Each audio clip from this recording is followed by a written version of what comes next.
శుక్లాంబరధరం విష్ణుం శశివర్ణం చతుర్భుజం ప్రసన్నవదనం ధ్యాయేత్ సర్వవిఘ్నోపశాంతయే అని స్వామివారికి నమస్కారం చేసుకుని మనము మన పోతన భాగవతంలో భక్తి యోగం అన్న ఘట్టంలో ఉన్నాము. అందులో కూడా చాలా పద్యాలు చూసుకుంటూ వచ్చాము. మనవాడు ఇంతకి బతికినంత కాలము కర్మలు చేస్తూ చేస్తూ చేస్తూ చేస్తూ జ్ఞానానికి దూరమై ఆత్మహత్య చేసుకుని అట్లానే బ్రతికి కోరికలతో, కోపాలతో, లోభితనాలతో, మోహాలతో, శోకాలతో, అజ్ఞానంతో బ్రతికి బ్రతికి బ్రతికి బ్రతికి బ్రతికి చివరికి చచ్చిపోయాడు పాపం. ఇది ఒక్కడి కథ కాదు. ఇది ఇక్కడ రాసిన ఎవరో ఒక్కళ్ళ కథ కాదు. ఇది ప్రతివాడి కథ. ప్రతి వాళ్ళు కర్మ మార్గంలో ఉండి ప్రపంచంలో కర్మలు చేసుకుంటూ, ఈ కర్మ చేస్తే నాకేంటో వస్తుందనుకుంటూ, ఇహంలో ఏవో ఇళ్ళొస్తాయి, కార్లొస్తాయి, మా వాళ్ళు బాగుంటారు, నేను బాగుంటాను, అవి ఇవి అనుకుంటూ, పరంలో ఇంకేంటో వస్తుంది అనుకుంటూ వాడు ఏది చేసినా సరే వాడికి కలిగే స్థితి ఇది, అధోగతి. కర్మ మార్గంలో ఉండేది ఒకటే, ఉంటే రెండు మనకున్నవి మార్గాలు. ఒకటి కర్మ మార్గం, అంటే ప్రపంచంలోకి వెళ్ళిపోయే మార్గం. ఇహం అనుకుంటూ, పరం అనుకుంటూ, ఈ లోకం అనుకుంటూ, ఆ లోకం అనుకుంటూ ఇక్కడిక్కడ తిరిగే మార్గం. వాడి బతికెట్లా ఉంటుందో ఇక్కడ చూపిస్తున్నారు. ఈ కర్మ మార్గం కాకుండా దీనికి ఆపోజిట్ మార్గము జ్ఞాన మార్గం ఉంది. అది ఆత్మ మార్గము. అది కర్మలకు వ్యతిరేకంగా ఉండే మార్గము. కర్మలు ఆగినప్పుడే జ్ఞానము. జ్ఞానం కలుగుతుంటే కర్మలు ఆగుతూ ఉంటాయి. అయితే ఇక్కడ చెప్తున్నది జ్ఞాన మార్గం కాదు, ఇది దక్షిణ మార్గము, ఉత్తర మార్గం కాదు. దక్షిణ మార్గంలోనే ఉంటారు మొత్తం మెజారిటీ అందరూ. దక్షిణ మార్గంలోనే కర్మలు చేసుకుంటూ, జాబ్స్ చేసుకుంటూ, పెళ్ళిళ్ళు చేసుకుంటూ, పిల్లల్ని కంటూ, వాళ్ళని పెంచుతూ, ఇళ్ళు కట్టుకుంటూ, కార్లు కొనుక్కుంటూ, కార్లు కడుక్కుంటూ, వాటిని తుడుచుకుంటూ ఇంక ఇక్కడిక్కడే ఉంటారు వాళ్ళు. వాళ్ళందరి బతికెట్లా ఉంటుంది, వాళ్ళ చావు ఎట్లా ఉంటుంది, మళ్ళీ జన్మ ఎట్లా ఉంటుంది, మళ్ళీ వాళ్ళ చావు ఎట్లా ఉంటుంది, ఇంక ఇది చూపిస్తున్నారు ఇక్కడ. కాబట్టి ఆ రకంగా మనందరం కూడా ఇట్లా ఏదో టైంలో చచ్చిపోతాము. తర్వాత ఏం జరుగుతుందో చూద్దాము. ఒకడిని శాంపుల్గా పెట్టుకొని చూపిస్తున్నారు. వాడు ఆ రకంగా చచ్చిపోయిన తర్వాత ఆ సమయంబున అతి భయంకరాకారులు సరభస ఈక్షణులు అగు యమదూతలు ఇద్దరు తన ముందర నిలిచినం చూచి త్రస్త హృదయుండై శక్రున్మూత్రంబులు విడుచుచు యమపాశంబులచే గళంబున బద్ధుడై శరీరంబు వలను నిర్గమించి యాతనా శరీరంబును అవలంబించి బలాత్కారంబున దీర్ఘంబై దుర్గమంబగు మార్గంబును పొంది రాజభటులచే నియమానుండగుచు దండనంబునకు అభిముకుండై చను అపరాధి చందంబున చనుచుండి.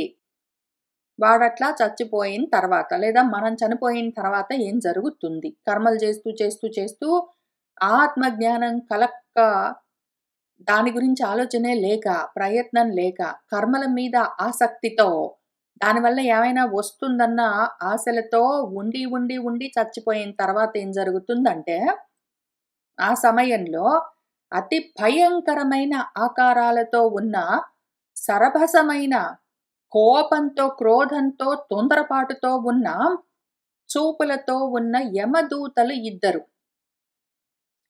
కామక్రోధాలు, రాగద్వేషాలు అన్న పాశాలను పట్టుకుని ఆ నియమించే దూతలుంటాయి.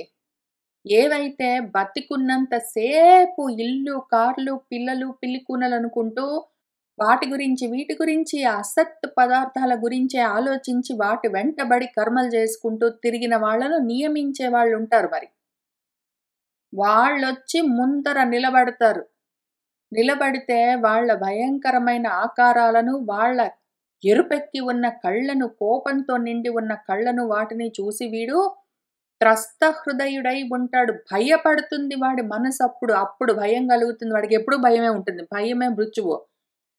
బతికినంత కాలము భయపడుతూ బ్రతుకుతాడు. దేనికో దానికి భయపడతాడు. సొంత పిల్లలను చూసి భయపడతాడు, భార్యను చూసి భయపడతాడు, భర్తను చూసి భయపడతాడు, ఉద్యోగం చూసి భయపడతాడు, ఆరోగ్యానికి భయపడతాడు, రేపేమవుతుందో అని భయపడతాడు, బయట ప్రతి దానికి భయపడతాడు, లోపల ప్రతి దానికి భయపడతాడు. ఇంకా చచ్చిపోయే టైంలో ఏం మిగులుతుంది వాడికి? ఆ భయమే ఉంటుంది. వాడు భయపడుతూనే ఉంటాడు. శక్రున్మూత్రంబులు మలమూత్రాలను విసర్జిస్తూ పోతాడు వాడు.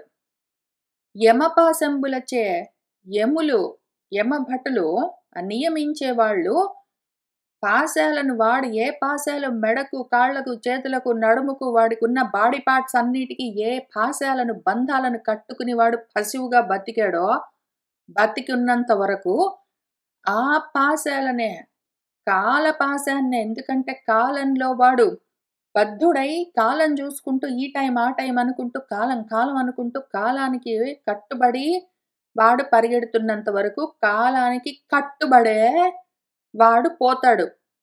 కాలానికి కట్టుబడే ఇప్పుడు మళ్ళీ ఆ యమపాశానికి కాలపాశానికి కట్టుబడి ఉండడం చేత అదే పాశాన్ని పట్టుకుని ఆ మెడకు తగిలించుకుని తిరుగుతుంటాడు వాడు. పొద్దస్తమానం మెడకు తగిలించుకుని తిరుగుతాడు ఆ కాలాన్ని. కాలం చూసుకుంటూ పరిగెడుతూ కర్మలు చేస్తూ ఉన్నవాడు ఏమవుతాడు, దానికి బద్ధుడైపోయినప్పుడు కూడా ఆ కాలం వాడిని వదిలిపెట్టదు.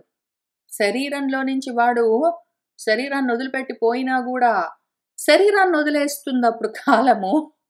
వీడిని మాత్రం తగులుకుని ఉంటుంది. ఎందుకు? వీడు దాన్ని తగులుకుని ఉన్నాడు బతికినంత వరకు. కాబట్టి వాడు ఆ శరీరంలో నుంచి బయటపడి కానీ కాలాన్ని మెడకు తగిలించుకుని వాడు యాతన శరీరాన్ని దాన్ని తెచ్చుకుని ఇంక యాతనలు అనుభవిస్తూ వాడు బలాత్కారంగా ఈడ్చుకుని పోతూ ఉంటే సుదీర్ఘమైన దుర్గమము నడవడానికి వెళ్ళడానికి అవకాశం లేకుండా కష్టంగా ఉన్న మార్గంలో వెళ్తూ ఏదో ఒక అపరాధి తప్పు చేసిన వాడు రాజభటులు వాడిని పట్టుకుని లాక్కుంటూ వెళ్తూ ఉంటే ఆ విధంగా రాజభటుల చేత లాక్కుపోబడుతున్నవాడు ఇంకా నాకు శిక్ష వేస్తారు, ఇంకా నా బతికింతే, ఇంక వాళ్ళు దండన విధిస్తారు అని ఎదురు చూస్తూ భయపడుతూ వణికిపోతూ ఎట్లా వెళ్తూ ఉంటాడో వాళ్ళ వెంట అట్లానే వెళ్తాడు వీడు మనవాడు. అనయము మూర్ఛనందును శునకావళి చేతను భక్ష్యమానుడై అనుపమ కాలకింకర భయంకర తర్జన గర్జనంబులన్ మనము కలంగా దేహము సమస్తము కంపము వందగా పురాతన భవ పాపకర్మ సముదాయము చిత్తములో తలంచుచున్. అనయము మాటికి మూర్ఛపోతుంటాడు వాడు, మళ్ళీ తెలివి తెచ్చుకుంటుంటాడు. శునకావళి కుక్కలు వాణ్ణి పీక్కొని తింటుంటే తట్టుకుంటూ ఏడుస్తూ నడుస్తుంటాడు. అనుపమం సాటి లేని ఆ కాలకింకరులు కాలభటులు యమభటులు భయంకరంగా తర్జనలు వేళ్ళు చూపించి బెదిరిస్తూ ఉంటే అరుస్తూ ఉంటే మనసంతా వాడికి కలచిపోతూ ఉంటే వాడి దేహమంతా సమస్తము వణికిపోతూ ఉంటే పురాతన భవనంలో చనిపోయే కన్నా ముందు వాడి జన్మ ఏదున్నదో అందులో చేసిన పాపకర్మలు అనవసరమైన కర్మలన్నీ నావి అని తగిలించుకుని వాటి వెంటబడి తిరిగిన వాడు ఆ పాపకర్మ సముదాయంతో కోరికలతో నా వాళ్ళు బాగుండాలి, నా భర్త బాగుండాలి, నా భార్య బాగుండాలి, నా పిల్లలు బాగుండాలి, పిల్లలు బాగుండాలి, వాళ్ళకు అన్నాలు వండి పెట్టాలి, వీళ్లకు స్నానాలు పోయాలి, వాళ్ళకేంటో చెయ్యాలి అని చేసే సముదాయం, ఆ కర్మ సముదాయం అంత మనసులో వాడు తలుచుకుంటూ ఉంటాడు. ఏమైంది ఇప్పుడు అంతా చేశాను నేను. నువ్వు ఇవన్నీ చేసావంటే ఇదిగో నువ్వు ధర్మంగా నీ కర్మలన్నీ గృహస్థాశ్రమ కర్మలన్నీ చేసుకుంటూ పోయావంటే నీకు మోక్షం వస్తుంది అనుకుంటూ చెప్పిన మాటలన్నీ ఏమైపోయాయి ఇప్పుడు? ఆ కర్తృత్వంతో ఉన్నావంటే నువ్వు నశించిపోతావు, కర్తృత్వ భావం నిన్ను బంధిస్తుంది అని అన్ని శాస్త్రాలు రాస్తే చదువుకుని కూడా నేను దాన్ని పట్టించుకోకపోతేనే అనవసరంగా నా ధర్మం అనుకుంటూ నా కర్తవ్యం అనుకుంటూ నీకు కర్తృత్వం లేదంటే కూడా నేను పట్టించుకోకుండా ఆ కర్తృత్వాలన్నీ మెడకు తగిలించుకుంటే ఏమయ్యాను ఇప్పుడు నేను అని వాడు చాలా బాధపడుతూ అనుపమ క్షుతృష్ణలో అంతర్వ్యధలంచేయన్ జంజానిల జ్వలన చండభాను ప్రదీప్త తప్తంబైన వాలుకా మార్గానుగత తప్యమాన గాత్రుండై వీపు కసలచే నడువంగా వికలాంగుండగుచు మార్గమునందు అచ్చట చాలా మూర్చిల్లి ఆశ్రయశూన్యమగు నీళ్ల మునుగుచు లేచుచు మొనసి పాపరూపమైన తమముచే నిరూఢుడగుచు వెలయన్ 99,000 యోజనముల దూరంబు గల యమనగరమునకు పూని యమభటుల్ కొంపోవ పోవును.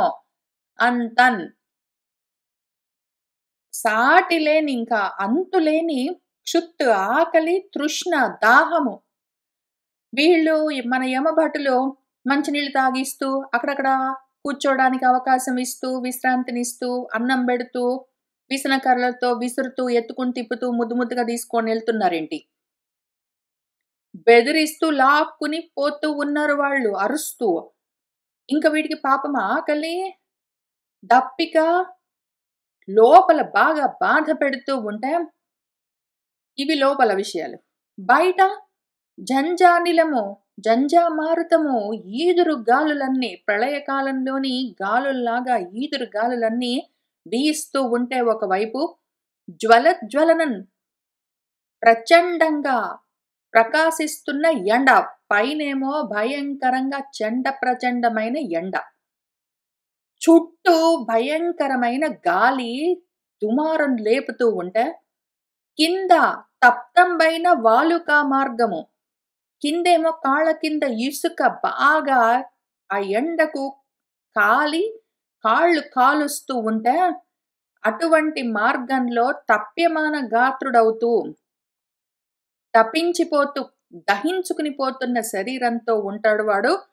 వాళ్ళు ఈడ్చుకుని పోతూ ఉంటారు. కింద ఇసుక పైన నడుస్తూ ఉండాలి. వాడు ఈడుస్తుంటే ఆ ఇసుక కాళ్ళకు కాలుస్తుంటుంది. ఒళ్ళంతా గాలులు, ఆ ఇసుకతోటి కూడిన గాలులన్నీ ఒళ్ళంతా చీలుస్తుంటాయి. పైనుంచి ఎండ బాగా మండుతూ ఉంటుంది. వీళ్ళు అరుస్తుంటారు, లాగుతూ ఉంటారు. అక్కడికే ఆగరు వాళ్ళు. వీపు పైన కసలు కొరడాలు పెట్టి కొడుతూ ఉంటే, నడు నడు అని వాళ్ళు అదిలిస్తూ ఉంటే, వికలాంగుడవుతూ వాడి శరీరం అంతా నొప్పి పుట్టి వాడికి దుఃఖం వస్తూ ఉంటుంది. ఆ రకంగా వాడు ఆ మార్గంలో అక్కడక్కడ నడవలేక వాళ్ళు ఎంత లాక్కుని పోతుంటే కూడా ఇంకా అంత మాత్రం కూడా నడిచే ఓపిక లేక ఆగుతూ మళ్ళీ మూర్ఛబోతూ, మళ్ళీ మధ్యలో వాళ్ళు లేపి లాక్కుంటూ పోతుంటే ఈసారి నీళ్ళు వస్తాయి మధ్యలో. అందులో ఆశ్రయం ఏమీ లేదు. ఆ నీళ్లలో నుంచి కూడా ఈడ్చుకుంటూ వెళ్ళిపోతూ ఉంటారు. ఆ నీళ్లలో మునుగుతూ లేస్తూ ఇంకా మొనసి పాపరూపమైన తమముచే పాపంలాగా దట్టంగా అలుముకుని ఉన్న చీకట్లలో పోతూ ఉంటాడు. ఇదంతా జరిగితే మళ్ళీ మధ్యలో చీకట్లు వస్తూ ఉంటాయి. ప్రచండమైన ఎండలు ఉంటాయి. కాళ్ళు కాల్చే ఇసుక తిన్నెలు ఉంటాయి. ఇంకా మునుగుతూ లేస్తూ నీళ్లు ఉంటాయి. అందులో నిరూఢుడు అగుతూ ఇంకా అందులో ఉంటాడు వాడు గ్యారంటీగా. ఆ రకంగా 99,000 యోజనాలు, ఇంకా ఎంతో అంతులేని దూరము, అనంతమైన దూరం అట్లా వాడు యమనగరానికి పోతూ ఉంటాడు. యమభటులు వాడిని కొంపోవా తీసుకుని పోతూ ఉంటే పోవును. ఇంకా తర్వాత వాడేమవుతాడో. ఈ వచనము ఇందులో రాసిన విషయము మూలంలో లేదు కాబట్టి వదిలేశాను. పట్టుదురు కొరవులను వడిన్ పెట్టుదురు అసిపత్రికలను పెనుమంటల యందు తొట్టుదురు ఒడళ్ళు నలియన్ మట్టుదురు అప్పాప చిత్తున్ మత్తున్ పెలుచన్. ఆ పాప చిత్తము వాడికి బతికున్నంత వరకు పాపాలే. నా భార్య బాగుండాలి, వాడి పిల్లలు బాగుండాలి, పిల్లలు బాగుండాలి, వాళ్ళు బాగా చదువుకోవాలి, వాళ్ళకి అన్నం వండి పెట్టాలి, వాళ్ళకి మూతి తుడవాలి. ఇంక ఇదే ఆలోచన, పాపపు ఆలోచనలతోటి ఆత్మాలోచన ఒక్క క్షణము ఉండదు. అవన్నీ అయ్యాక నేను, నా భార్య, నా భర్త, మా అమ్మ, మా నాన్న, నా పిల్లలు, వాళ్ళ అల్లుళ్ళు, వాళ్ళ మనవలు, వీళ్ళ కోడళ్ళు, వాళ్ళ రోకళ్ళు, వీళ్ళ రోళ్ళు అనుకుంటూ ఇవన్నీ అయిన తర్వాత ఇంకేమైనా టైం మిగిలితే, ఏం పని లేకపోతే టైం పాస్కి వచ్చి కూర్చొని చదువుకుని అది కూడా ఏమీ ఆచరించేది లేదు, ఏమీ లేదు. ఆ రకంగా ఉన్న పాప చిత్తుడు, ఆ మత్తెక్కి ఉంటాడు వాడు. అవే కర్మలు చేసుకుంటూ అప్రమత్తంగా ఉండడం పోయి ప్రమత్తతతో ఉన్నవాడు, ప్రమాదంలో ఉన్నవాడు, వాణ్ణి పట్టుకుని పెలుచని బాగా గట్టిగా. మన వాళ్ళు ఊరుకుంటారేంటి? పట్టుదురు కొరవులను, కొరివులన్నీ పెట్టి ఎర్రగా కాలుతున్న మంటలు, వాటి పైన వీణ్ణి ఎత్తి పట్టుకుంటారు. ఏదో కోడినో మేకనో కాలుస్తున్నట్టు ఆ మంటల పైకెత్తి పట్టుకుంటారు. మట్లా వాడిని పట్టుకునే అసిపత్రికలను పెట్టుదురు. అసిపత్రికలు బాగా సునిశ్చితంగా షార్ప్‌గా ఉన్న కత్తులు పెట్టి గుచ్చుతారు. పెనుమంటల యందు తొట్టుదురు. మంటల్లోకి తోస్తారు. ఒళ్ళు నలిగేటట్టు, హూనమయ్యేటట్టు మట్టుదురు. తొక్కుతారు పైకెక్కి. ఆ పాప చిత్తుణ్ణి, ఆ మత్తుణ్ణి బాగా గట్టిగా కొరవులకెత్తి పట్టుకుంటారు. కత్తులతో గుచ్చుతారు. కోస్తారు. మంటల్లో తోస్తారు. ఒళ్ళు హూనమయ్యేలాగా తొక్కుతారు పైకెక్కి. ముంతురు తప్తతోయముల మొత్తుదురు ఉగ్ర గదా అసిద్ధారలందు. తెంతురు పొట్ట ప్రేవులు వధింతురు మీద నిభేంద్ర పంక్తి రొప్పింతురు. ఘోరభంగి కరపింతురు పాముల చేత. బిట్టు త్రొబ్బింతురు మీద గుండ్లు తినిపింతురు దేహము కోసి ఖండలన్. తప్తతోయముల నీళ్లు సలసల మరిగేలాగా కాగబెట్టి అందులో ముంచుతారు వాణ్ణి. ఒళ్ళు కాలేటట్టు. ఉగ్రమైన గదలు, అసిధారలు, కత్తుల అంచులకు మొత్తుతారు వీడిని తీసుకెళ్ళి. అక్కడ గదలు, షార్ప్‌గా ఉన్న గదలు, కత్తులు అవన్నీ పెట్టి వీడిని తీసుకెళ్ళి మాటికి వాటికేసి కొడతారు. పొట్టలో ఉన్న పేగులన్నీ తెంచుతారు. వాణ్ణి ఆ విధంగా వధిస్తారు. రకరకాల హింసలు పెడతారు. వాడి పైకి నిభేంద్ర పంక్తిని ఏనుగుల వరసని ఎక్కిస్తారు. ఏనుగుల వరసతోటి వాడిని కింద పడుకోబెట్టి ఏనుగులను ఒక్కొక్కదాన్ని వాడి పైకి ఎక్కిస్తారు. ఏనుగులతోటి తొక్కించి చూస్తారు. ఎంత యాతన, వాడు బతికున్నంతసేపు తాపత్రయాలతో ఉన్నవాడిని ఇంకా ఎంత యాతన అనుభవిస్తాడో చూద్దాం పట్టు వీడిని. వీడికిదే కావాలి. ఆ దుఃఖాలనే చూసుకుని అవన్నీ సుఖాలు అనుకుంటూ వాడు బతుకున్నంత వరకు యాతనలే పడుతూ ఉంటాడు. ఇంకా ఎన్ని యాతనలు పడతాడో చూద్దాం పట్టు వీడికి అని అన్నీ ట్రై చేస్తారు. ఘోరమైన భంగి భయంకరంగా పాములతో కరిపిస్తారు. బిట్టు గట్టిగా గుండ్లు దొబ్బింతురు. పైనుంచి పెద్ద బండరాళ్లను, ఇనుప గుండ్లను పెట్టి వీడి పైకి దొబ్బిస్తారు. వాడి కింద నించోబెట్టి వాడి దేహాన్ని కోసి వాడి కండలను వాడితోటే తినిపిస్తారు. వాడికి అవే కావాలి. బతికున్నంత వరకు ఇదే వాడు చేసింది. ఇక్కడ చెప్తూ ఉంటే భయంకరంగా అనిపిస్తుంది కానీ వాడు రోజు చేస్తున్న పనేమే. వాడి దేహాన్ని హూనం చేసుకుని ఏవో కర్మలు చేసి ఏంటో వస్తాయని వాడి శరీరాన్ని కండలు చేసి ముక్కలు చేసి వాడే తిన్నట్టు వాడు మొత్తం ప్రాణం అంతా బిగదీసుకుని కర్మలన్నీ చేసి వచ్చిన 2 రూపాయలతోటి ఏమిరా వాడు సాధించేది? అదే ఆనందం అనుకుంటాడు. కాబట్టి పోతే కూడా వాడికి అదే వస్తుంది. మరి బతికున్నంత వరకు ఎక్కడైనా సుఖం ఉన్నదా, శాంతి ఉన్నదా, తృప్తి ఉన్నదా వాడికి? అశాంతులతో, అసంతృప్తులతో, దుఃఖాలతో ఉన్నవాడికి బతికున్నంత వరకు అట్లానే ఉంటే పోతే అట్లానే ఉంటుంది. మరియు కుటుంబ పోషణంబున కుక్షింభరుడగుచు అధర్మపరుండై భూతద్రోహంబున అతి పాపుండై నిరయంబునందు పొంది నిజ ధనంబులు కోలుపడి మొరబెట్టు ఆపన్నుని చందంబునన్ పరస్పర సంబంధంబున కల్పింపబడిన తామిశ్ర అంధతామిశ్ర రౌరవాదులగు నరకంబులను పడి తీవ్రంబులైన బహు యాతనలను అనుభవించి క్షీణపాపుడై పునర్నరత్వంబును పొందును. మరియు కుటుంబ పోషణమే వాడికి. పొద్దస్తమానము గృహస్థాశ్రమమే. ఇంకా వేరే ఆశ్రమాల సంగతే వాడికి తెలియదు. పుట్టినప్పటి నుంచి గృహస్థాశ్రమంలోనే ఉంటాడు. ఎంతసేపు ఏదో చిన్నప్పుడు కొన్ని రోజులు బళ్ళో చదువుకుంటాడు. అప్పుడు కూడా వాడికి ఏమి బ్రహ్మచర్యము లేదు, వేరే ఇంకా ఆత్మాలోచన లేదు. ఒకవేళ నేను ఇప్పుడు చదువుకున్నానంటే రేపు పెళ్లి చేసుకుంటాను, నాకు పిల్లలు పుడతారు, ఇంకా తర్వాత మొత్తం ఉద్యోగం చేస్తాను, ఇంకేంటో సంపాదించుకుంటాను. పసప్పటి నుంచి అదే ఆలోచన. పుట్టినప్పటి నుంచి బళ్ళో జాయిన్ అయినప్పటి నుంచి కూడా ఇంకేం చేస్తావురా నువ్వు ఆమెనైనా సరే, ఆయన్నైనా సరే, "ఏమిరా నీ ప్లానింగ్, నీ కెరియర్ ప్లాన్ ఏంటంటే, పలానా జాబ్ చేస్తాను. తర్వాత ఏమి లేదు.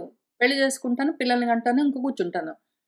వాళ్ళకి అన్నం తినిపిస్తూ, మూతి తుడుస్తూ, బిల్లులు కట్టుకుంటూ, దుఃఖపడుతూ, కోపాలతో, తాపాలతో, శాపాలతో పోయిందాకా అట్లనే ఉంటాను. ఆ రకంగా ఉన్నవాడు కుటుంబ పోషణతోటే వాడు బతుకంతా నెట్టుకుంటొచ్చాడు. అట్లనే పోయాడు వాడు. కుక్షింభరుడు వాడు. కడుపుకి పొట్టకూటి కోసమే మొత్తం వాడి ఆలోచన. పొట్టకూటి కోసమే వాడి ఆలోచనంతా, ప్రయత్నమంతా. పురుషార్థం గురించి ఏమి అక్కడ. అంతా అయిన తర్వాత ఇంకేం పని లేకపోతే, కర్మలన్నీ అయిపోయినాయి, ఇంకేం పని లేదు, ఖాళీగా ఉన్నామంటే ఒక 2 నిమిషాలు, 10 నిమిషాలు వినడానికి రావడం. అది కూడా ఊరికినే టైం పాస్‌కి వినడం.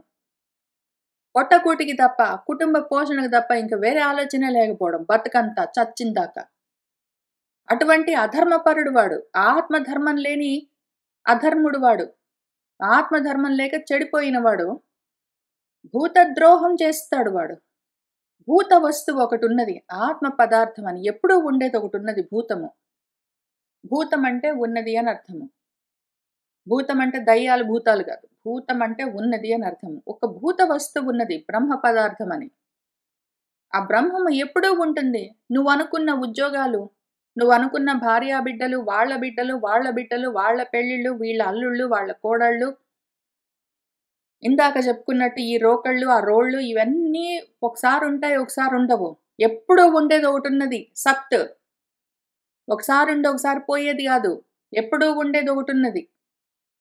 దానికి ద్రోహం చేసుకుని, భూత ద్రోహం అంటే ఏమి? ఆత్మద్రోహం చేసుకుని, అతి పాపం చేస్తాడు వాడు. పతనమైపోయిన వాడు నిరయంలో, నరకంలోకి వెళ్ళి ఆ విధంగా వాడి ధనాన్ని పోగొట్టుకుని ఆపదలో ఉన్నవాడు అయ్యో నా ధనమంతా పోయిందే అని ఎంత ఏడుస్తాడో గగ్గోలు పెట్టి, అట్లా ఆత్మధనము అంతా అయి ఉన్నది. ఎందుకురా నీకీ గృధా? తేన త్యక్తేన భుంజీదాహ అని ఈశావాస్యం చెప్పింది. ఏమీ బుద్ధికి పట్టదు. అంత పోగొట్టుకుని, అంతా అయి ఉన్నవాడు, అంతా పోగొట్టుకుని అజ్ఞానంతో ఏమీ లేనివాడులాగా ఏడుస్తూ ఉంటాడు నిరంతరము. పరస్పర సంబంధంబున కల్పింపబడిన తామిశ్ర, అంధతామిశ్ర, రౌరవ ఇత్యాది లోకాలన్నీ, రకరకాల నరకాలన్నీ ఎక్కడి నుంచి వస్తాయి? వీడే కల్పించుకుంటాడు కూర్చొని. ఆ నరకాల్లో పడి తీవ్రంగా ఎన్నో యాతనలను అనుభవిస్తాడు. ఎప్పటికో ఒకప్పటికి వాడికి పాపక్షయం అవుతే వాడి స్థితిని వాడు చేరుతాడు. ఒకవేళ వాడికి ఆ పాపక్షయం కాకపోతే మళ్ళీ పునః నరత్వాన్ని పొందుతాడు. పునర్జన్మ పొందుతాడు మనవాడు. వాడి పునర్జన్మ చూద్దాం ఇప్పుడు. వాడు బతుకంతా ఎట్లా బతికాడో చూసాము. చనిపోయినప్పుడు ఎట్లా ఉంటుందో చూసాము. మళ్ళీ జన్మే కదా వాడికి వచ్చేది. జ్ఞానమే లేకుండా బతికినంత వరకు జ్ఞానం లేకుండా ఉన్నాడు. ఆత్మజ్ఞానం లేకుండా ఉన్నాడు. నేనెవరన్న విషయం వాడికి తెలియనే తెలీదు. అంతా పోగొట్టుకుని ఆత్మహత్య చేసుకుని కూర్చున్నాడు. పోయిన తర్వాత ఏం తెలుస్తుంది వాడికి? కాబట్టి మళ్ళీ జన్మలోకే వస్తాడు. మళ్ళీ కర్మలే చేస్తుంటాడు మనవాడు. మళ్ళీ పుట్టడం ఎట్లా పుడతాడని ఇంక చూసుకుందాం ఇప్పుడు.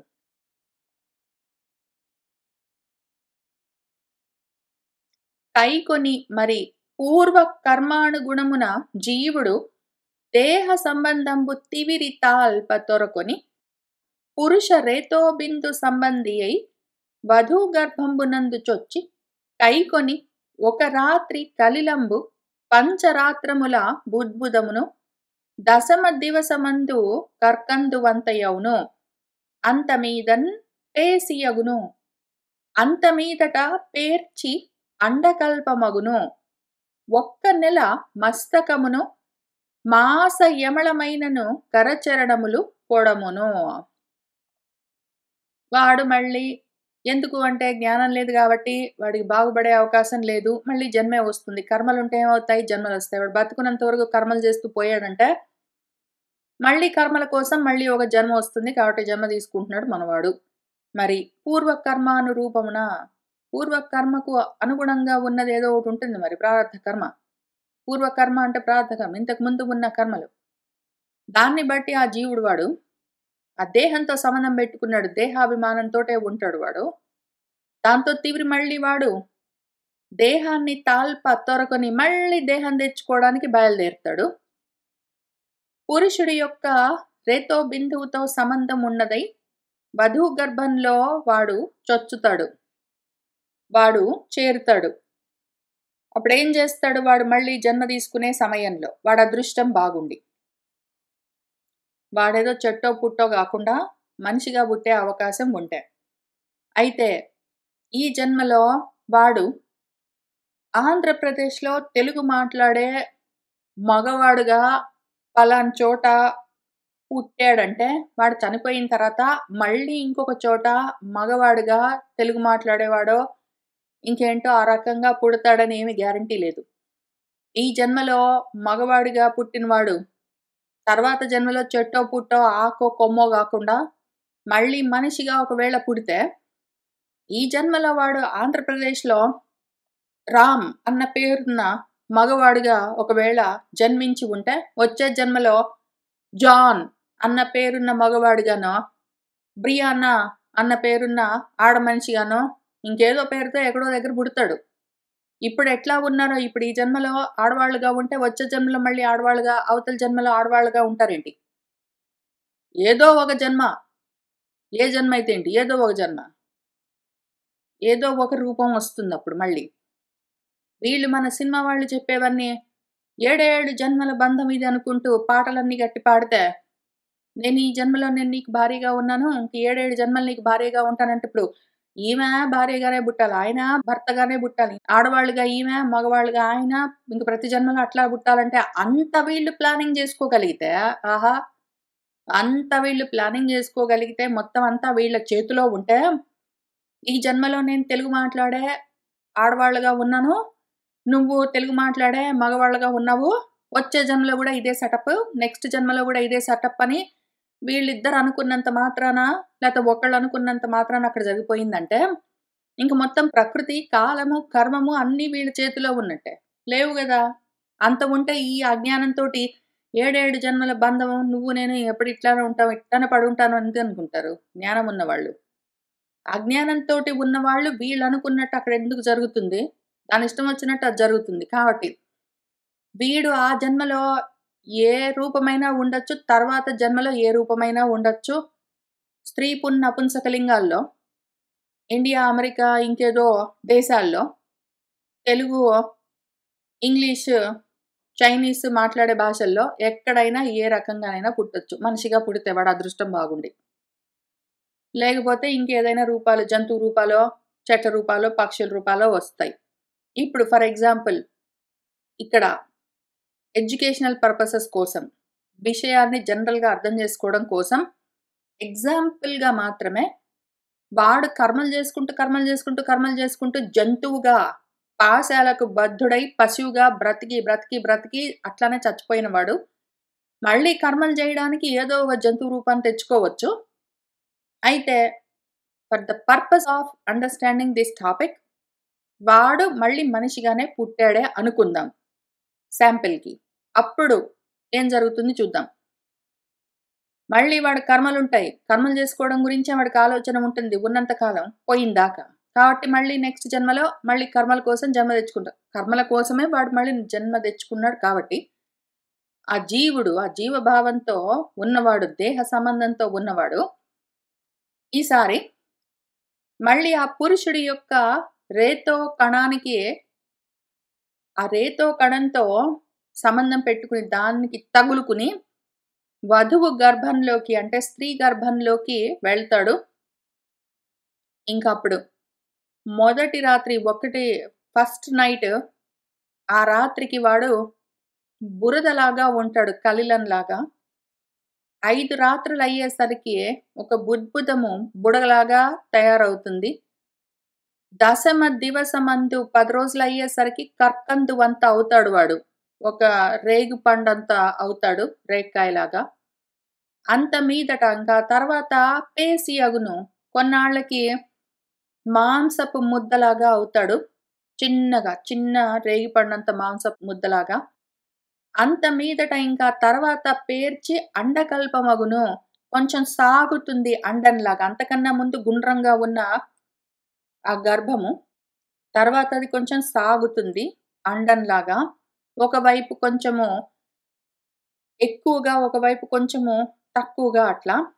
ఒక నెల అయ్యేసరికి ఒకవైపు నుంచి మస్తకము తల విడిపడుతుంది. కొంచెము తలలాగా తయారవుతుంది.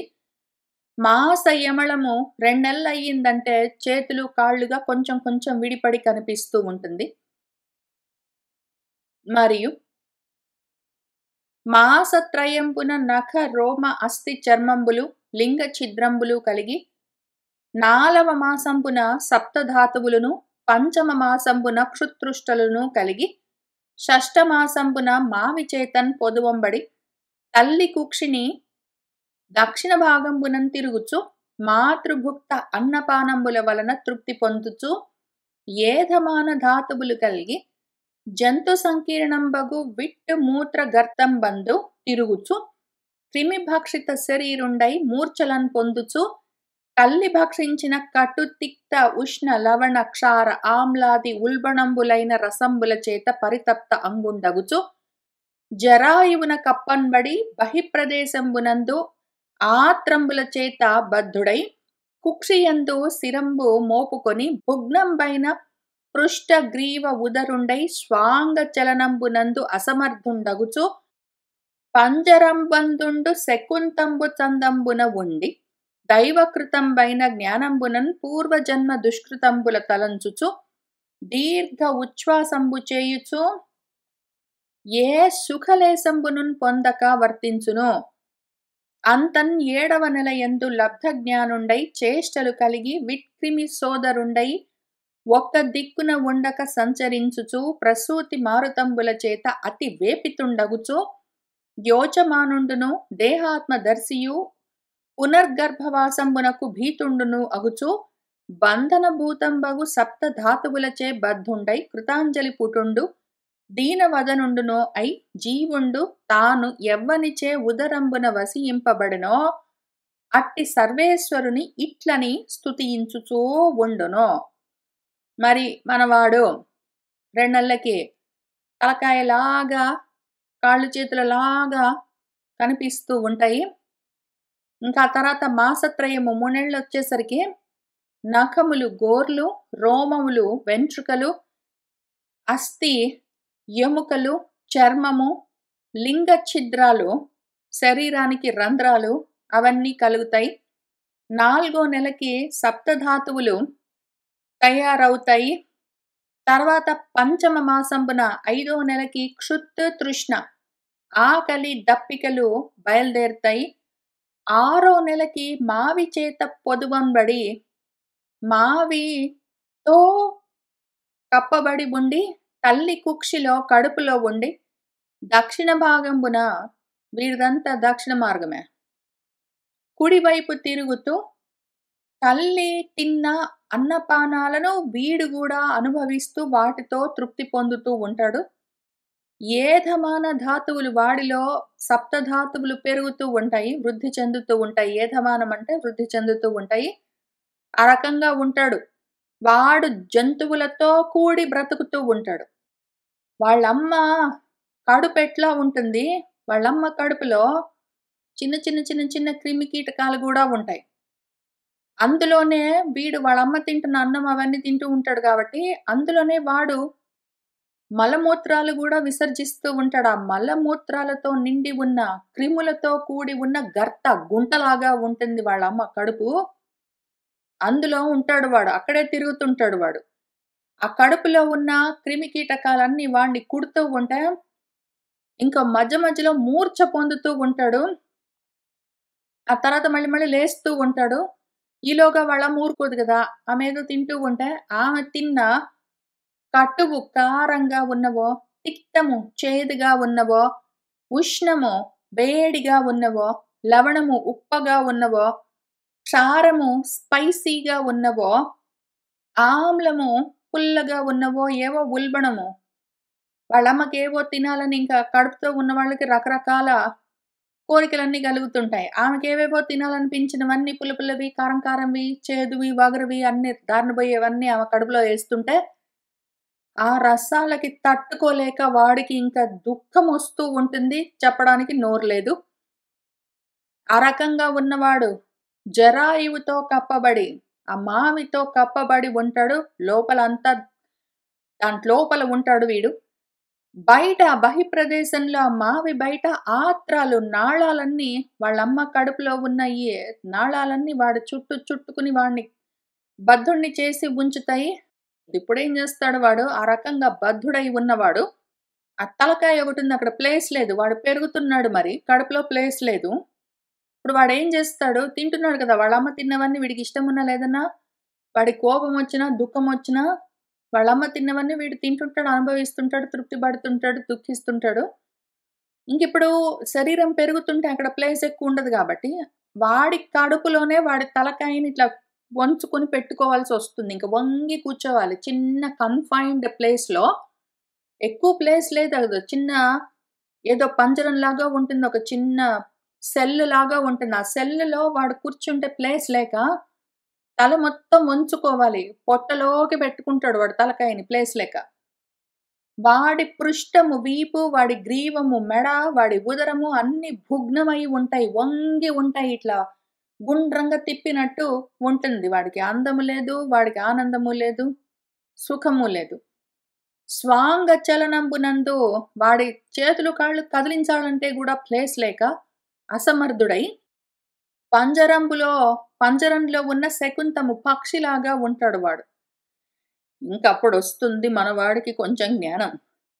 ఏమి ఉపయోగమో అయ్యే జ్ఞానోదయం గూడా ఏమి పూర్తిగా జరగదు. అదెక్కువ నిలబడదు. ప్రసూతి వైరాగ్యం అంటే నాకిప్పుడే ఒక అందమైన ఆలోచన కలిగింది. ప్రసూతి వైరాగ్యం అని పిలుస్తారు. ప్రసూతి వైరాగ్యం, ప్రసవ వైరాగ్యం లేదా ఏదో శ్మశాన వైరాగ్యం, పురాణ వైరాగ్యం ఇవన్నీ తాత్కాలిక వైరాగ్యాలు. ఇవన్నీ అప్పటికప్పుడు వచ్చిపోయే వైరాగ్యాలు. ఇవి జ్ఞానంతో నిలబడి ఉండే వైరాగ్యాలు గావు. ఇవన్నీ అప్పటికప్పుడొస్తాయి. పురాణాలు వినగానే వెంటనే ఇంక ఎంత వైరాగ్యం కలుగుతుందంటే, ఇంతే గదా! ప్రతివాడి బతుకింతే గదా! ఛీ! ఈ రకంగా ఉండడం కోసమా నేను మళ్ళీ మళ్ళీ జన్మలు తెచ్చుకోవాలని చూస్తున్నాను. ఇందుకోసమా నా బిడ్డలు పెళ్లి చేసుకొని వాళ్ళు కూడా ఇదే రకంగా బిడ్డల్ని కనాలని కోరుకుంటున్నాను. ఇట్లా ఉంటుందా? అని అప్పటికప్పుడు అర్జెంట్‌గా వైరాగ్యం బానే వస్తుంది. లేదా ప్రసూతి వైరాగ్యమని డెలివరీ టైంలో ఆ డెలివరీ ఎవరికవుతుందో, ఎవరు ప్రసవిస్తున్నారో ఆ తల్లి, ఆమె చుట్టూ ఉన్న ఎవరు ప్రసవం చేస్తున్నారో వాళ్లకు ఈ రక్తము, మలము, మూత్రము అన్నీ రకరకాలవి లోపల నుంచి బయటకొస్తుంటే, పుట్టిన బిడ్డ రక్తపు ముద్దలాగా మాంసం ముద్ద ఒకటి ఉంటే, కుంచించుకున్న రింక్లీ బాడీ తోటి అందం సందం లేకుండా ఉన్నవన్నీ అవి చూస్తే వెంటనే ఈ మొత్తము హడావిడి, ఆ నొప్పి, ఆ బాధ అదంతా చూసి ఇప్పుడు ఇంత అవసరమా? కడుపులో నుంచి ఇంకొక పిండాన్ని ఇట్లా బయటికి తీయడము అవసరమా? అని ఆ టైంకి ప్రసూతి వైరాగ్యం బానే వస్తుంది. ఎవడన్నా పుట్టినప్పుడు నిజంగా యాక్చువల్‌గా డెలివరీని చూస్తే బాగొస్తుంది వైరాగ్యం.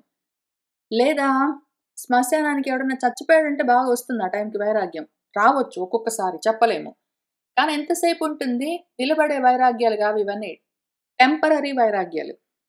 వీటి గురించి నేను చాలా సార్లు చెప్పుకున్నాను గానీ, ఇక్కడ మనవాడి దుఃఖం చూస్తే నాకిప్పుడే ఇంకొక వైరాగ్యం గుర్తొచ్చింది. వీడికొస్తుందసలు యాక్చువల్‌గా ప్రసూతి వైరాగ్యము. వీడికొస్తుందసలు. ఆ కడుపులో ఉండి వాళ్ళమ్మ తినేవి "వద్దు నువ్వు తినొద్దు, నువ్వు తిన్నవన్నీ నాకు గూడా వస్తాయి. ఇంక ఆగు నువ్వు" అని చెప్పడానికి నోరు లేక.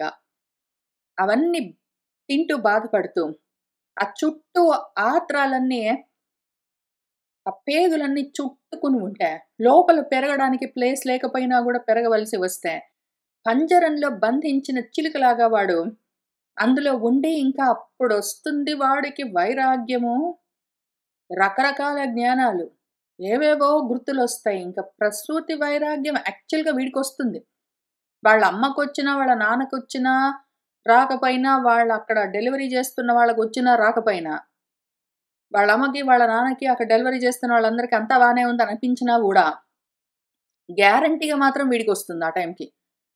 వాడు ఆ పూర్వ జన్మలో చేసుకున్న దుష్కృతాలన్నీ, అక్కర్లేని మహాపాపాలన్నీ నా పిల్లల కోసం, నా భార్య కోసం, నా భర్త కోసం అనుకుంటూ చేసే పనులన్నిటి వల్ల జరిగిన పాపాన్ని తలుచుకుని వాడు దీర్ఘంగా నిట్టూర్పులన్నీ విడుస్తాడు. ఇంక వాడికి బాగొస్తుందప్పుడు. వీడికి గూడా యాక్చువల్‌గా ఆ టైంలో ఆ ప్రసూతి వైరాగ్యం వస్తుంది. కానీ ఎంతసేపు ఉంటుంది? ఇది గూడా గ్యారంటీగా తాత్కాలిక వైరాగ్యమే. ఏ సుఖలేశము లేక వాడు ఆ రకంగా ప్రవర్తిస్తూ ఉంటాడు. అంతనింక. ఏడో నెలొస్తుంది. వాడికి కొంచెం జ్ఞానం కలిగినట్టు అనిపిస్తుంది. చేష్టలు కలుగుతాయి. కాళ్ళు చేతులు కదులుతుంటాయి. కానీ ప్లేస్ లేదు. వాడు ఎవరికి సోదరుడు మనవాడు? ఆ ఉదరంలో ఉండి అక్కడున్న విట్టి క్రిములకు, ఆ మలమూత్రాల్లో పెరిగే క్రిములన్నింటికి వీడు సోదరుడు. ఈయన నా సోదరుడు, ఆమె నా సోదరి అని చెప్పుకుంటూ తిరుగుతారు. కానీ యాక్చువల్‌గా నిజంగా సహోదరులు. ఏదో ట్విన్స్ అంటే పక్కన పెట్టి ట్విన్సో, ట్రిప్లెట్సో అట్లాంటి వాళ్ళైతే ఒకటేసారి కడుపులో ఉదరంలో ఉండొచ్చు. సహోదరులు, సోదరులవ్వచ్చు గానీ, ముందు కొడుకు పుట్టి 4 ఏళ్ల తర్వాత కూతురు పుట్టి అట్లా ఉంటే వాళ్ళని సహోదరులని చెప్పడం గూడా కష్టం. కొంచెం వేరే వేరే టైమ్ లైన్స్‌లో పుట్టారు గాబట్టి. ఇక్కడ గ్యారంటీగా వీడి సోదరులెవరు అంటే, ఆ కడుపులో ఉన్న క్రిములన్నిటితో పాటు కలిసి ఉంటాడు మనవాడు. ఒక్క దిక్కున నుండక, ఒక చోట ఉండలేడు. కదలాలి వాడికి. కాళ్ళు చేతులు కదులుతున్నాయి. చేష్టలున్నాయి. కానీ కదిలేందుకు ప్లేస్ లేదు. ప్రసూతి మారుతములు, ప్రసవ సమయంలోని గాలులు వాడిని బాగా బాధ పెడుతుంటాయి. ఎందుకంటే ఇంక వాడిని బయటికి తోయడం కోసము ప్రసూతి మారుతాలన్నీ బయలుదేరుతూ ఉంటాయి. ఆ డెలివరీ టైంకి మళ్ళీ వాడిని లోపల నుంచి బాగా బలంగా బయటికి తొయ్యాలి గదా! వాడింత బాడీ పెంచుకొని కూర్చున్నాడు. ఆ గర్తలో, ఆ గుంటలో వాళ్ళమ్మ కడుపన్న మలమూత్రాలతో, క్రిములతో నిండిన గుంటలో, రక్తమాంసాల గుంటలో కూర్చున్నాడు వాడు. బాగానే బాడీ పెంచుకున్నాడు. ఇప్పుడు అంతకన్నా సన్నటి రంధ్రంలో నుంచి బయటికి రావాలి. వాడిని ఎట్లోకట్లా బయటికి తోసేయడం కోసము ప్రకృతి ప్రిపేర్ అవుతూ ఉంటుంది. ఇంకా ఆ గాలులన్నీ వాడిని బాగా బాధపెడుతుంటాయి. ఇంకప్పుడు యోచమానుడవుతాడు. వాడు చాలా తీవ్రంగా ఆలోచించుకుంటాడు. వాడికెందుకంటే అప్పుడు అదాటున ఆటోమేటిక్‌గా అప్పటికప్పుడొచ్చిన తాత్కాలికమైన టెంపరరీ ప్రసూతి వైరాగ్యం గాబట్టి, దేహాత్మ దర్శివాడు. ఆ దేహాన్ని జూసుకుంటాడు. నేనేంట్రా ఇది నా బతికేంటని ఆలోచించుకుంటుంటాడు. అమ్మో! మళ్ళీ గర్భవాసం నాకొద్దు అని భయపడుతూ ఉంటాడు. ఈ భయమే మృత్యువు. వాడికి ఆ విషయం బతికున్నంత వరకు తెలియకపోతే, చచ్చిపోయిన తర్వాత ఎక్కడ తెలుస్తుంది? మళ్ళీ పుట్టేటప్పుడు ఎక్కడ తెలుస్తుంది? బంధనభూతమైన సప్తధాతువులతో ఈ సప్తధాతువులు 7 పాశాలుగా వాడిని ఆ బాడీలో ఏసి కట్టేస్తాయి గట్టిగా. వాడింక పసివై ఉంటాడు అందులో. ఆ విధంగా బద్ధుడై కృతాంజలి పుట్టుడవుతాడు. చేతులు జోడించి ఇంక దీనంగా ఏడుపులు మొదలుపెడతాడు మనవాడు. తాన్ ఎవ్వానిచే ఉదరంబున వసింపబడెనో, ఎవరి వల్ల ఈ కడుపులోకొచ్చి పడ్డానో, అటువంటి ఈశ్వరుడెవరో అనింక మన గజేంద్రుడు మొదలుబెట్టినట్టు పద్యాలన్నీ మొదలుబెడతాడు. స్తుతులన్నీ. అనయమునను భువన రక్షణమునకై స్వేచ్ఛానురూపమున పుట్టెడి విష్ణుని భయవిరహితమగు పదవనజ యుగంబు అద్ది కొల్తు వారని భక్తిన్. అనయము ఎల్లప్పుడూ ఈ భువనాలను రక్షించడమే పనిగా పెట్టుకుని స్వేచ్ఛగా కావలసిన రూపాలని పుచ్చుకుని జన్మలు తీసుకునే ఆ భయమన్నది తెలియని అభయస్వరూపమైన విష్ణువుని, ఆయన యొక్క పాదయుగాన్ని అర్థిన్ కోరుకుని నేను వారని భక్తితో నివారించడానికి ఆపడానికి వీలులేని అడ్డులేని భక్తితో కొలుస్తూ ఉంటాను. అదియునుగాక పంచభూత విరహితుడయ్యున్ పంచభూత విరచితుంబైన శరీరంబునందు కప్పన్బడి ఇంద్రియ గుణార్థ చిదాభాస జ్ఞానుండైన నేను. అది కూడా గాక పంచభూతాలకి సంబంధం లేని నేను. అట్లా అయి ఉన్నా కూడా అజ్ఞానంతో పంచభూతాలతో తయారైన ఈ దేహాన్ని పెట్టుకుని అది కప్పేయడంతో నా జ్ఞానమంతా కప్పబడిపోయే ఆవరణలాగా ఇంద్రియాలను అవి ఏ గుణాల వల్ల పనిచేస్తూ ఉన్నాయో వాటిని ఆ ఇంద్రియ గుణాలకు కావలసిన అర్థాలను ఇంద్రియార్థాలు పదార్థాలన్నిటినీ పెట్టుకుని చిత్స్వరూపమైన నేను జ్ఞానస్వరూపమైన నేను ఇప్పుడు ఆభాస జ్ఞానంతో చిత్తులాగా కనిపిస్తున్న ఆభాస జ్ఞానము చిత్తనై ఉన్న అహం అయి ఉన్న నేను ఆ కాస్త అహంకారంగా మారి ఉన్నాను. అటువంటి నేను ఎవ్వడు నిఖిల భూతేంద్రియమగో మాయావలంబున మహిత కర్మబద్ధుడై వర్తించు పగిది దందహ్యమానంబగు జీవ చిత్తంబునందు అవికారమై శుద్ధమై అఖండ జ్ఞానమున ఉండునో వానికి ముఖ్య చరితునకు అకుంఠిత శౌర్యునకు పరంజ్యోతికి సర్వజ్ఞునకు కృపాశాంతమతికి కడగియు ప్రకృతి పురుషుల కంటే పరముడైన వానికి మొక్కెదనో అస్మదీయ దుర్భర ఉదగ్ర భీకర గర్భ నరక వేదనలు చూసి శాంతి గావించు కొరకు. ఎవరైతే ఈ సకల భూతేంద్రియాలతో కూడి ఉన్న మాయలకు తగులుకోకుండా అయితే తన స్వీయ మహిమతో వాటిలో బద్ధుడై ఉన్నట్టుగా ప్రవర్తిస్తూ ఉంటాడో అందులో ఉన్నట్టుగా ఉండి దందహ్యమానమవుతూ ఉన్న ఈ జీవ చిత్తములో అవికారమై శుద్ధమై అఖండ జ్ఞాన స్వరూపమై ఉన్నాడో ఈ దేహంలో ఉండి మాయ చేత నిర్మించబడ్డ ఈ దేహంలో ఉండి ఆ దేహ భావనతో దందహ్యమానమవుతూ ఉన్న జీవుడి చిత్తంలో ఉన్న ఏ ఆత్మజ్యోతి ఉన్నదో అఖండ జ్ఞానము ఆ పరంజ్యోతి అకుంఠిత శూరి ముఖ్యమైన చారిత్రము కలిగిన ఏ సర్వజ్ఞుడున్నాడో దయతో కూడిన శాంతితో కూడిన బుద్ధి కలిగిన వాడున్నాడో ప్రకృతికి పురుషుడికి పరాత్పరమై ఉన్నాడో అటువంటి వాడికి జీవుల యొక్క చిత్తంలోనే ఉన్న పరాతత్వానికి మ్రొక్కెదను నమస్కారం చేస్తున్నాను. అస్మదీయ నా యొక్క దుర్భరము భరించలేని ఉదగ్రము భయంకరమైన భీకరమైన ఈ గర్భ నరకమున్నది వేదన కలిగిస్తున్నది. నాకు దీన్ని చూసి నాకు శాంతిని కలిగించడం కోసము కోరుకుంటున్నాను. నువ్వొక్కడి ఉంటే అయిపోయిందేంటి శాంతిగా? నేను అశాంతి పాలై ఉన్నాను. నాకు కూడా శాంతి కావాలి అని కోరుకుంటున్నాను. అనవుడు సుతునకు జనని ఇట్లను తగ మహితాత్మ ఎవ్వని మహిమ చేత ఘన మోహులై గుణకర్మ నిమిత్త సంసారిక మార్గ సంచారములను ధృతిసెడి అలసి ఏదుక్కు ఎరుంగక హరిపాద ధ్యానంబును ఆత్మ మరచి ఉండు వారలకు ఏ యుక్తియో ఆ మహాపురుషుని అనుగ్రహ బుద్ధి లేక తద్గుణధ్యాన తత్మూర్తి దర్శనములు గోచరించుట ఎట్లో నాకును ప్రబోధ కలితముగా పల్కుము అనవుడు కపిలుడు అనియే అంబతోడను సుగుణ కదంబ తోడను. ఇంతవరకు విన్నది వాడి గర్భావాస దుఃఖమంతా వాడి గోలంతా విని విని మన దేవహూతి సుతుడితో మన కపిలుడితో ఆ జనని ఇట్లా అంటూ ఉన్నది. వాళ్ళమ్మ ఏమన్నదంటే ఇంతవరకు విన్నది విని ఇంత బాధలుంటాయా, ఇంత బాధలు బతికినంత కాలం వాడట బాధలు అనుభవిస్తూనే దుఃఖిస్తూనే వాడు అట్లానే కర్మలు చేస్తూనే చచ్చిపోతే మళ్ళీ అదే దుఃఖాలు అనుభవిస్తూ పోయివాడు మళ్ళీ అదే దుఃఖం అనుభవిస్తూ మళ్ళీ గర్భవాసం చేస్తూ ఉన్నాడా పాపము? వాడికి అందులో నుంచి బయటపడే మార్గమేమి అని అడుగుదామని కపిలుడు గురువుగారు చెప్తున్న విషయాలు ఆయన చెప్పుకుంటూ ఒక ఫ్లోలో వెళ్ళిపోతుంటే ఆమె ఆపి ఒక నిమిషం ఉండు, ఒక ప్రశ్న అడుగుతాను. తగన్ మరైతే మహితాత్మ దీనికి తగిన విధంగా ఒక మార్గం చూపించు.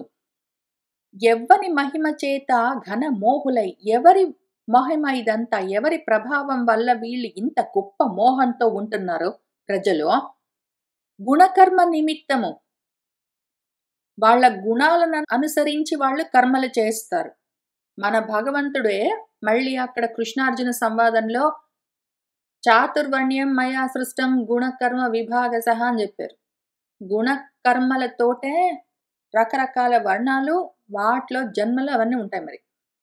ఇప్పుడు ఈ గుణాలు ఉన్నాయంటే అవేవో కర్మలు చేయిస్తాయి గ్యారంటీ. రజోగుణం ఉన్నది అంటే వాళ్ళు ఏవో సంపాదిస్తాను, ఏంటో అన్నీ సాధిస్తాను, అందరికన్నా గొప్పగా ఉంటాను, ఇంకా ఎక్కువ చేస్తాను, ఇంకేంటేంటో ఉంటాయి. తమో గుణం ఉన్నది అంటే అబ్బాబోయ్ పడుకుంటాను, నాకెందుకు, లేతే క్రోధాలు ఇవన్నీ. సత్వగుణం ఉన్నది అంటే ఇదిగో పుస్తకాలన్నీ చదువుతాను, పోతన భాగవతం అంతా అర్థం చేసుకుంటాను అని. వాడి గుణాన్ని బట్టి వాడికి కర్మలుంటాయి. ఏవో కర్మలు చేసుకుంటూ కూర్చుంటాడు. ఆ కర్మ నిమిత్తానికి వాడు ఆ మోహంతోటే ఏ కర్మ చెయ్యాలన్నా సరే మోహం ఉంటేనే కర్మలు కలిగేవి. దాంతో సాంసారిక మార్గ సంచారంలో ఉంటాడు వాడు. వాడు సంసార మార్గంలో సంచరిస్తూ ఉంటాడు. కర్మ మార్గంలో తిరుగుతూ ఉంటాడు వాడు. ఈ కర్మ మార్గంలో ఉన్న ప్రజలున్నారు కదా! వాళ్ళ గుణాలను బట్టి వాళ్ళకి అకర్మలు పెట్టుకుని, వాళ్ళు కర్తృత్వాన్ని పెట్టుకుని కర్మ మార్గంలో తిరుగుతూ ఉన్నవాళ్ళు ధృతి సెడి. ధృతి అంటే ధైర్యము అని ఒక అర్థం ఉన్నది. పట్టుదల అని అర్థం ఉన్నది. ధర్మము అని ఉన్నది. వీళ్లకు ధైర్యం లేదు. కర్మలు మానేద్దాము. నాకు సంబంధం లేని విషయాలు. ఈ కర్మలకి నాకు సంబంధం లేదు. నేను అకర్మ. నేను అకర్త. నా పేరు అకారం అని మన భగవద్గీతలో ఎంత చెప్పినా సరే, నేను కర్తను గాదు, నాకు కర్తృత్వం లేదు, కర్మలతో నాకు సంబంధం లేదు అని అనుకోబుద్ధి గాదు. ఏదో కర్మ చేయాలని అనిపిస్తూనే ఉంటుంది. ఎందుకు అంటే భయము. ఏదైనా చెయ్యకపోతే, నేను చెయ్యకపోతే ఆ పని గాదు, నేను చేయకపోతే నాకేమీ రాదు, నేను చేశానంటే నాకేదో ఒకటొస్తుంది అని ఈ భయాలతో ధైర్యం కోల్పోయి ఉంటారు. ఆ పట్టుదలలతో పట్టుదలగా నేనెవరని తెలుసుకుందామన్న ఉద్దేశం ఉండదు. భయాలతో అక్కర్లేని పట్టుదలలన్నీ పెట్టుకుని కూర్చుంటారు. పైగా ధృతి అంటే ధర్మం అని అర్థం ఉన్నది. ధర్మం లేదు వీళ్ళకి. ఆత్మధర్మంలో నుంచి చెడిపోయి, వాళ్లకు ఉండవలసిన ఆత్మధర్మం చెడిపోయి, అనాత్మ ధర్మాలన్నిటిని నా ధర్మాలు, నా ధర్మాలు అనుకుంటూ, నా కర్తవ్యాలు అనుకుంటూ, కర్మలు చేసుకుంటూ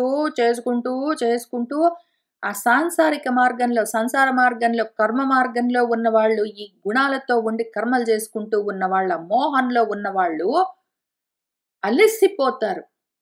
అలిసిపోయి ఏ దిక్కు ఎరుంగక, ఏ దిక్కు కనపడక, అయినా కూడా హరిపాద ధ్యానంబును ఆత్మ మరచి అప్పటికి కూడా ఆత్మ ధ్యానం వాళ్లకు గుర్తుకే రాదు.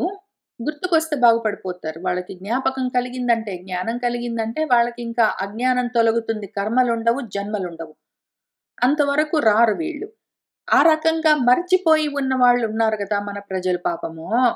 మళ్ళీ మళ్ళీ జన్మలెత్తుతూ ఇంకా బతుకున్నంత వరకు ఏడుస్తారు, చచ్చిపోయి ఏడుస్తారు, మళ్ళీ పుడుతూ ఏడుస్తారు కడుపులో ఉండి, మళ్ళీ పుట్టి మళ్ళీ ఏడుస్తుంటారు, మళ్ళీ చచ్చిపోతూ ఏడుస్తుంటారు. వీళ్లకు ఏ యుక్తి ఉన్నది? ఏ మార్గం ఉన్నది వీళ్ళకంటే? ఒకటే ఒక మార్గము, జ్ఞాన మార్గము.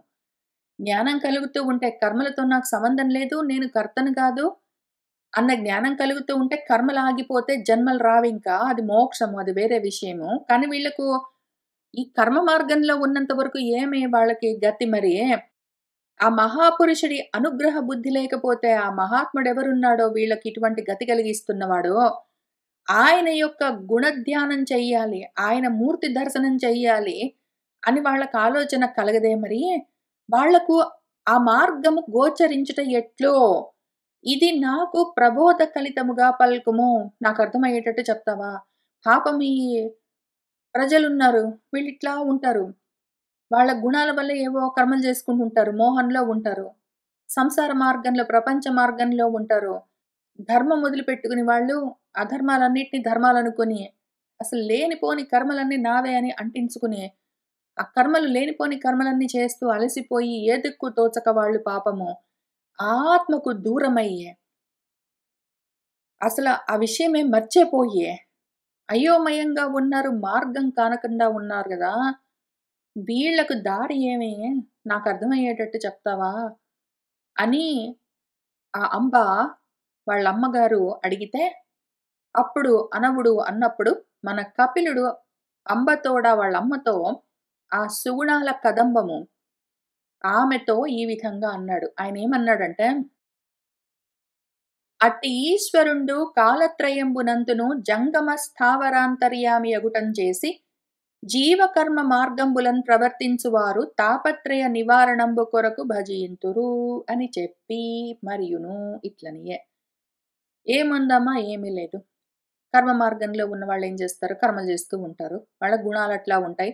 వాళ్ళ గుణాన్ని బట్టి వాళ్ళ బుద్ధి, వాళ్ళ బుద్ధిని బట్టి వాళ్ళ శ్రద్ధ అంతా కర్మల మీదే ఉంటుంది. ఏమైనా వస్తాయని ఉంటాయి. కాబట్టి కర్మలు చేస్తూ ఉంటారు. వీళ్ళకి ఇంతకీ ఈ మోహం ఎందుకు కలిగింది అనుకుంటున్నావమ్మా నువ్వు? వాళ్ళకి ఆ ఘనమైన మోహము ఎవరి వల్ల కలిగిందని అడుగుతున్నావు కదా, వాడి వల్లే కలిగింది. వాడికి ఆ ఘనమైన మోహము ఎందుకు కలిగింది అంటే, వాడేం చేస్తాడంటే ఈశ్వరుడు వేరు అనుకుంటాడు. నేను వేరు, ఈశ్వరుడు వేరు అనుకుంటాడు. ఆ భేద భావంతోటి, భేద దృష్టితోటి ఉంటాడు కాబట్టే వాడికి ఆ మోహము. దానివల్ల జగత్తంతా వస్తుంది. జగత్తును చూసుకుంటాడు. ఇంకా మోహపడుతుంటాడు. కర్మలు చేస్తే ఏంటో వస్తాయనుకుంటాడు. అంతా అయి ఉన్నవాడు అన్నీ పోగొట్టుకుంటాడు.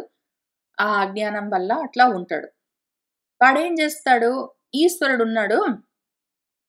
ఈశావాస్యమిదం యత్కించ జగత్యాన్, జగత్ అంటే వాడికి అది ఇంకేదో వేరేదున్నది. జగత్తు వేరున్నది, ఈశ్వరుడు వేరుగా ఉన్నాడు అని అర్థమైతుంటుంది. వాడు ఆ కాలత్రయంలో, వాడు పుట్టే టైంలో, వాడు చనిపోయే టైంలో, మధ్యలో వాడు ఏదో నెట్టుకొస్తున్న టైంలో, ముక్కాలాల్లో, 3 కాలాల్లో, జంగమాల్లో, చరాల్లో, స్థావరాల్లో, అచరాల్లో, చరాచరాల్లో, కాలత్రయాల్లో అంతర్యామిగా ఉన్నది ఆ ఈశ్వర తత్వం ఒకటి ఉన్నది అని అనుకుంటాడు వాడు. వీడిదేమో జీవకర్మ మార్గమాయ. వీడిది కర్మ మార్గం కాబట్టి ప్రపంచ మార్గం బట్టి పోతాడు వాడు. ఆత్మ మార్గం కాదు కాబట్టి అనాత్మల్లోకి వెళ్ళిపోతే ఆత్మ తెలియదు. ఆత్మ జ్ఞానం లేదు కాబట్టి, అనాత్మల జ్ఞానమే ఉన్నది కాబట్టి వీడికి ఆత్మ ఏంటో అర్థం గాక వాడేం చేస్తాడు? అదే కర్మ మార్గంలో అట్లనే ప్రవర్తిస్తాడు వాడు. వాడు అదే కర్మ అంతటా స్థావర జంగమ అంతర్యామిగా ఉన్నది 3 కాలాల్లో చరాచర జగత్తంతా నిండి ఉన్నది అదే తత్వం అన్న విషయం వాడికెందుకు అర్థమైతుంది? వాడి కర్మ, వాడు జీవ కర్మ మార్గంలో ఉంటాడు. అక్కడే ప్రవర్తిస్తూ ఉంటాడు కాబట్టి, ఎట్లయినా వాడికి ఆ భేద బుద్ధి ఉన్నది. వాడు వేరు, ఈశ్వరుడు వేరు అని అనుకుంటున్నాడు కాబట్టి, ఆ ఈశ్వరుణ్ణే వాడి తాపత్రయాలు నివారించు అని కోరుకుంటూ పూజిస్తూ ఉంటాడు. పొద్దస్తమానం దేవుడికి దండాలు పెట్టుకుంటూ, దేవుడా నాకు ఈ కష్టాలున్నాయి, కొంచెం ఈ కష్టాల్ని తొలగించు, నా తాపత్రయాలను నివారించు అనుకుంటూ వాడు భజనలన్నీ చేస్తూ ఉంటాడు. పూజలన్నీ చేస్తూ ఉంటాడు వాడు. అదే పనిలో ఉంటాడు. ఎవరో దేవుడు వేరేగా ఉన్నాడు ఈశ్వరుడు. వచ్చి నాకు సహాయం చేస్తాడు, నాకు ఉపకారం చేస్తాడు, నన్ను ఈ కష్టాల్లో నుంచి బయటపడేస్తాడు అనుకుంటూ తిరుగుతూ ఉంటాడు. వాడు ఏం చేస్తాడు? ఏమి లేదమ్మా. వాడికి మార్గం ఎట్లా కనిపిస్తుందంటే, కనిపించదు వాడికి మార్గము. ఎందుకు అంటే వాడు ఆపోజిట్ డైరెక్షన్‌లో వెళ్తున్న వాడికి, ఇటు సైడ్ చూడాల్సింది వాడు అవతల సైడ్ చూసుకుంటూ ఎటో వెళ్ళిపోతుంటే వాడికి మార్గం ఎక్కడ కనిపిస్తుంది? కనిపించదు. వాడు ఆల్రెడీ ఈశ్వరుడిని వేరనుకుంటున్నాడు కాబట్టి, ఆ ఈశ్వరుడినే పొద్దస్తమానం తనే ఆ ఈశ్వరుడు. ఆ విషయం వాడికి తెలియదు కాబట్టి, ఈశ్వరుడు వేరేగా ఉన్నాడనుకుని పొద్దస్తమానం అయ్యో! నాకిన్ని కష్టాలొచ్చాయి. దేవుడా కొంచెం నాకు హెల్ప్ చేస్తావా? ప్లీజ్ ఈ కష్టాల నుంచి నన్ను బయటపడేస్తావా? ప్లీజ్ సరి చేస్తావా? అనుకుంటూ పొద్దస్తమానం అడుక్కుంటూ తిరుగుతుంటాడు. అన్నీ వాడైన వాడు. అన్నీ పోగొట్టుకొని అడుక్కుంటూ తిరుగుతుంటాడు. వాడికి ఇందులో నుంచి మోక్షం లేదమ్మా. నువ్వు అడిగినా కూడా ఉందని చెప్పడానికి అందులో లేదు. కాబట్టి వాడిని ఇందులో నుంచి బయటపడే మార్గము, జ్ఞాన మార్గం అది వేరేదున్నది. ఇప్పుడు నేను చెప్తున్నది కర్మ మార్గంలో ఉన్న వాళ్ళ గురించి చెప్తున్నాను. వాడి మొత్తము బతుకు సైకిల్ అంతా చెప్తున్నాను కాబట్టి, ముందు ఆ సబ్జెక్ట్, ఆ టాపిక్ ఫినిష్ చేద్దాము. తర్వాత ఇందులో నుంచి బయటపడే మార్గం ఆలోచిద్దాము. ఇప్పుడైతే వీడికి బయటపడేందుకు అవకాశం లేదు. ఈ ఫ్లోలో, ఈ ప్రవాహంలో కొట్టుకుని పోతూ ఉన్న వీడికి, ఈ కర్మ మార్గంలో కొట్టుకుని పోతూ ఉన్న వీడికి, కాల ప్రవాహంలో పడిపోతున్న వీడికి, అందులో నుంచి బయటపడే మార్గం ఇప్పుడే కనిపించదు. బయటపడే మార్గం నువ్వే నాకు చూపించు దేవుడా, నన్ను ఇందులోంచి బయటపడే దేవుడా అనుకుంటూ వాడు పూజలు చేసుకుంటూ తిరుగుతూ ఉంటాడు.